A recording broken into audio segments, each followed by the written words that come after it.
Welcome to Telangana వెలుగు. నేను మీ రాజు. Adluri Laxman versus Ponnam Prabhakar.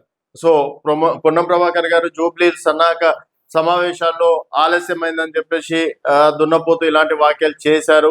దీనికి సంబంధించి అడ్లూరి లక్ష్మణ్ బాధపడ్డారు అని చెప్పేసి కొంతమంది దళిత సంఘ నేతలు కూడా నిన్న ప్రెస్ మీట్లు కూడా పెట్టడం అనేది జరిగింది. ఇక మోత్కుపల్లి లాంటి వాళ్ళు అయితే ఏకంగా ప్రెస్ క్లబ్ లో కూడా ప్రెస్ మీట్ పెట్టేది దళిత జాతిని అలాగే మాదిక జాతిని అవమానించదగ్గ విషయాలు అన్నట్టు కూడా నిన్న చాలా వరకు ఇష్యూ నడవడం అనేది జరిగింది. సో అడ్లూరి లక్ష్మణ్ గారు కూడా సో దీనిపైన పొన్నం ప్రభాకర్ గారు ఒక వివరణ ఇవ్వాలి.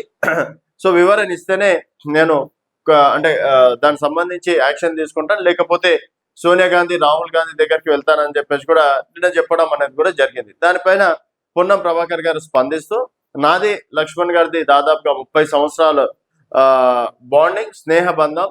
సో నేను ఎప్పుడూ తనని ఆ విధంగా చూడలేదు. తనంటే నాకు ఎంతో రెస్పెక్ట్.